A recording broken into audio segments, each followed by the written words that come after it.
এই অপপ্রচার বা অপতথ্য, ভুয়া তথ্য, এটা তো প্রভাব ফেলেই। এখন কতটা প্রভাব ফেলে, কতটা ব্যাপক হবে, সেটা এখনই বলা যাচ্ছে না। ভোটের ফলাফল পাওয়ার পর তখন নিশ্চিত করে বলা যাবে। ঝুঁকিটা অনেক, সেটা আমরা দেখেছি এবং বিভিন্নভাবে আমাদের ডেইলি স্টারের অনুসন্ধানে সেটা বেরিয়ে এসছে। আরও বিভিন্ন সংবাদ মাধ্যম এটা নিয়ে অনুসন্ধান চালিয়েছে এবং সেই অনুসন্ধানের আ অনুসন্ধানমূলক প্রতিবেদন আমরা বিভিন্ন সময় পড়েছি। এটা ব্যক্তি পর্যায়ে অসম্ভব রকম বেশি হয়েছে। কোনো দল সংগঠিতভাবে কাজটি করেছেন, এটা আমরা বলছি না বা আমরা তার কোনো প্রমাণ পাইনি। কিন্তু দলের সমর্থক বিভিন্ন জায়গায় দেশের ভেতরে এবং দেশের বাইরে এআই প্রযুক্তিকে কাজে লাগিয়ে অথবা এআই প্রযুক্তি ছাড়াই অন্যান্যভাবে পুরনো ভিডিও কাজে লাগিয়ে খণ্ডিতভাবে বক্তব্য ব্যবহার করে, পুরনো তথ্য সেটাকে ব্যবহার করে নানা ধরনের গুজব ছড়িয়েছেন।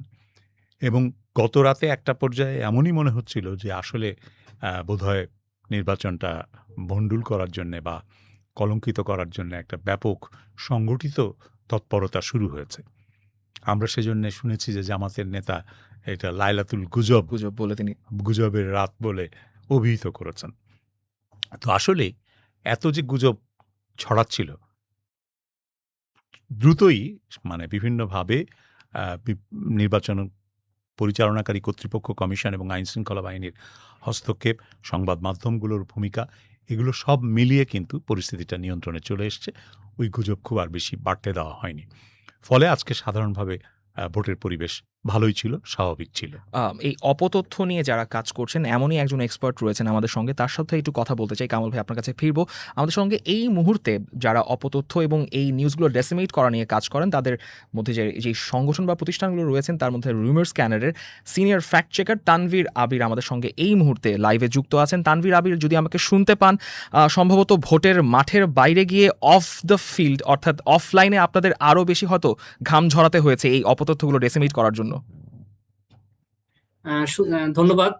আমরা রিমোট স্ক্যানার ২০২৫ সালের শুরু থেকেই আসলে ইলেকশনের বিষয়গুলো মনিটরিং করছিলাম। যেহেতু বাংলাদেশের রাজনীতিতে ইলেকশন একটা বড় একটা ফ্যাক্টর সবসময়ই, এবং ২০২৪ সালের নির্বাচনের যে অভিজ্ঞতা আমরা দেখেছি, বাংলাদেশের ফ্যাক্ট চেকিং প্রতিষ্ঠানগুলো ১ম নির্বাচন দেখেছিল তখন। তো ওই অভিজ্ঞতা অনুযায়ী আমরা যে প্রেডিকশন গুলো করছিলাম যে এই নির্বাচনে কি ধরনের অপতথ্য ছড়াতে পারে বা কখন কি ধরনগুলো আসলে ডেভেলপ করতে পারে। তো এই জিনিসগুলো যেহেতু আমরা আগে থেকে অভিজ্ঞতা অনুযায়ী কাজ করছিলাম এবং আমরা দেখছিলাম যে গত পুরো বছর জুড়েই অপতথ্যের প্রবাহ ছিল এবং বেশিরভাগ অপতথ্যই ছিল ইলেকশন কেন্দ্রিক। যেহেতু ১ম দিকে তারিখ নিয়ে একটা বিভ্রান্তি ছিল যে কখন হবে, কখনো বলা হচ্ছিল ডিসেম্বর, কখনো এবছরের এপ্রিল, সর্বশেষ অ্যা এই ফেব্রুয়ারির আজকে হচ্ছে ডেটটা ঠিক হলো। তো এভাবে হচ্ছে যত দিন গড়াচ্ছিল তফসিল নিয়ে এবং প্রার্থিতা, মনোনয়ন এই সংক্রান্ত বিভিন্ন গুজব আমরা দেখছিলাম।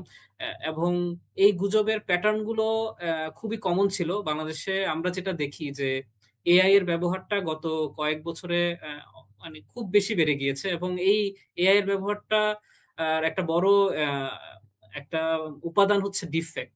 এবং এই ডিপফেক্টটা আমরা ২০২৪ সালের নির্বাচনেও দেখেছিলাম। আমরা সে সময় অন্তত ২ জন প্রার্থীর ডিপফেক্ট ভিডিও দেখেছিলাম। যেগুলোতে বলা হচ্ছিল যে তারা প্রার্থিতা প্রত্যাহার করেছেন। কিন্তু তারা আসলে এই ভিডিও তারা করেননি বা এই ধরনের কোনো বক্তব্য তারা দেননি। এবং ইন্টারেস্টিংলি আমরা ধারণা করছিলাম যে ২ বছর পর এসে এখন যেহেতু টেকনোলজি অনেক ডেভেলপড এবং খুব সহজেই যে কেউ এখন এআই ডিপফেক্ট কনটেন্ট গুলো বানাতে পারে ঘরে বসে খুব কম সময়ের ব্যবধানে।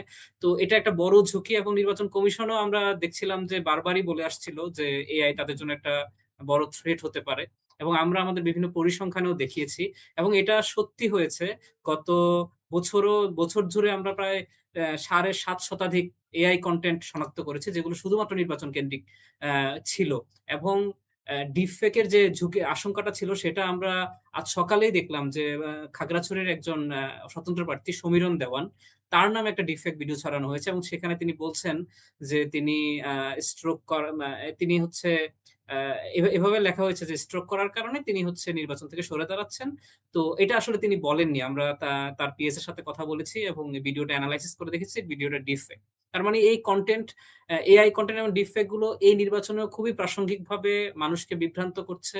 এবং আজকে আমরা যেটা দেখলাম যে সকাল থেকে ইনফেক্ট হচ্ছে যে রাত ১২টার পর থেকে আমরা যেটা দেখছি যে অন্ততপক্ষে ১৮ জন প্রার্থী অ্যা নির্বাচন থেকে সরে দাঁড়িয়েছেন। এমন দাবিগুলো বিভিন্ন সময়ে ছড়াচ্ছে এবং এটা একটা বড় সংখ্যা আসলে। বিভিন্ন জায়গার স্বতন্ত্র বা বিভিন্ন দলের প্রার্থীরা তাদের প্রার্থীরা প্রত্যাহার করেছেন। এই ধরনের দাবিগুলো ছড়াচ্ছিল। এর ভিতরে যে ডিপফেক এর ব্যবহার যেটা বললাম এরকমও আছে।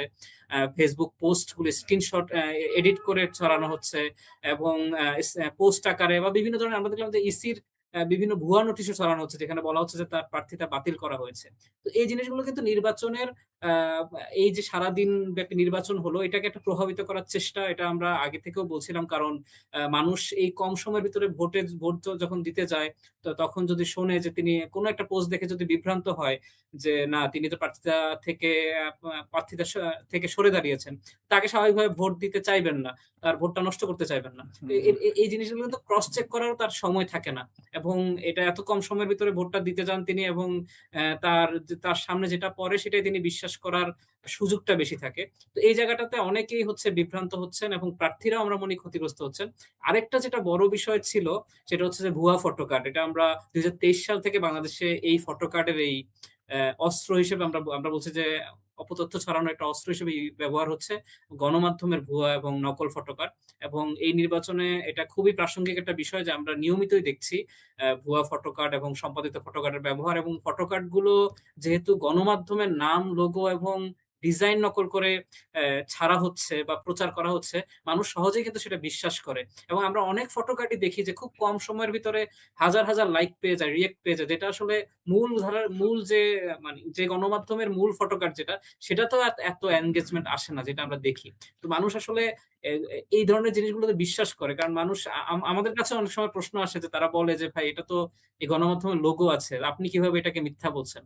আমরা প্রমাণ দেখানোর পরও অনেকে বিশ্বাস করতে চায় না। তানভীর, তো আবির, এই আপনাদের ধরনের যে কর্ম পরিকল্পনা বা কর্মযজ্ঞ চলছে বোঝাই যাচ্ছে বেশ বড় একটা অপারেশন আপনাদেরকে চালাতে হচ্ছে এবং সেই অপারেশনে আসলে মোটেও কমার কথা নয় বরং বাড়ার কথা। কারণ ভোট গ্রহণ শেষে ফলাফলের অপেক্ষা যতটুকু থাকবে তখন আসলে অপতথ্য ছড়ানোর বেশ ভালো একটা সময় রয়েছে। আমি এটাই জানতে চাচ্ছি যে যারা সাধারণত এই ভোটের ফলাফলের অপেক্ষায় থাকবেন তাদের জন্য একটু ইজি করে দেওয়ার জন্য যে সাধারণত এই ডিপ ফেক বা ফেক ফটোকার্ডগুলো আইডেন্টিফাই করার জন্য যে টুলগুলো সাধারণ মানুষ ফ্রিলি ইউজ করতে পারে, সেক্ষেত্রে যদি মানুষকে আপনারা কোনো সাজেশন দিতে পারেন যদি ডিপ ফেক বা এই অপতথ্য শনাক্ত করার জন্য সাধারণ মানুষ আসলে কি দেখতে পারেন। আপনাদের ওয়েবসাইট তো অবশ্যই আছে, ডেইলি স্টারের আপডেটও সবসময় দেওয়া হচ্ছে, অপতথ্য ঠেকানোর জন্য আপনারাও কাজ করছেন। সাধারণ মানুষ অনলাইনে এই প্রবণতা বা এই ডিপ ফেক বা ফেক ফটোকার্ড থেকে বোঝার জন্য, শনাক্ত করার জন্য কোন টুলগুলো ইউজ করতে পারলে খুব ভালো হয়? আচ্ছা, এখন এই মুহূর্তে যেহেতু ভোট শেষ, আমি যদি বলি যে এখন গণনার কাজ শুরু হবে এবং এই কেন্দ্রিক অপতথ্যগুলোই আজকে রাতভর আসতে থাকবে এবং আমরা ২-১ টা অপতথ্য এই মুহূর্তে ইতিমধ্যে দেখেছি যে একটা গণমাধ্যমের নামে ফটো কার্ড নকল করা হয়েছে যেখানে বলা হচ্ছে যে ভূত ফেরত জরিপে এই প্রার্থী এত% এগিয়ে আসছেন। তো এই জিনিসগুলো কিন্তু আসলে ভুয়া। তো শুরুতেই এই জিনিসগুলোকে করতে হবে যে এই ফটো কার্ডটা আমি আসলে ওই গণমাধ্যমে আছে কিনা আমি একটু খুঁজে দেখি। ওই গণমাধ্যমের Facebook পেজে বা এই রিলেটেড সংবাদগুলো গণমাধ্যমগুলোতে আছে কিনা, ওয়েবসাইট গুলোতে আছে কিনা। তো এটা হচ্ছে ১ম নিজেকে প্রশ্ন করতে হবে যে আমি যেখানে দেখছি এটা তো আসলে ভুল হতেও পারে। তো ফটো কার্ড নিয়ে বড় একটা আশঙ্কা আছে যেহেতু গণনার বিষয়গুলো থাকবে এবং নিয়মিত তথ্য আসতে থাকবে, আপডেট হতে থাকবে। তো মানুষকে বিভ্রান্ত করার জন্য এটা একটা সহজ অস্ত্র। আর এআই ডিফেক্টটা এই মুহূর্তে আ যদি খালি চোখে শনাক্ত করাটা একটু কঠিন। আমরা যেটা বললাম যে টেকনোলজি অনেক ডেভেলপ।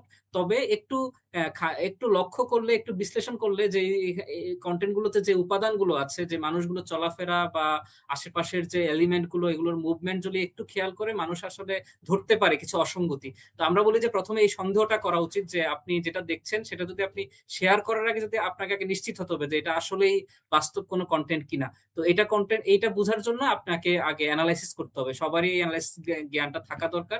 এরপর আমরা কিছু টুলস এর পরামর্শ দেই যেগুলোতে হচ্ছে এই এই অ্যা এই ফাইলগুলো বা ভিডিও বা ছবিগুলো আপলোড করলে তারা একটা আ রেজাল্ট দেয়। আমরা বলি না যে শতভাগ এরা রেজাল্ট দিবে। পৃথিবীতে এখন পর্যন্ত কোন টুলস আবিষ্কৃত হয়নি এআই বা ডিপফেক কে শতভাগ ভুয়া বা এটাকে শতভাগ শনাক্ত করে দেওয়ার মতো।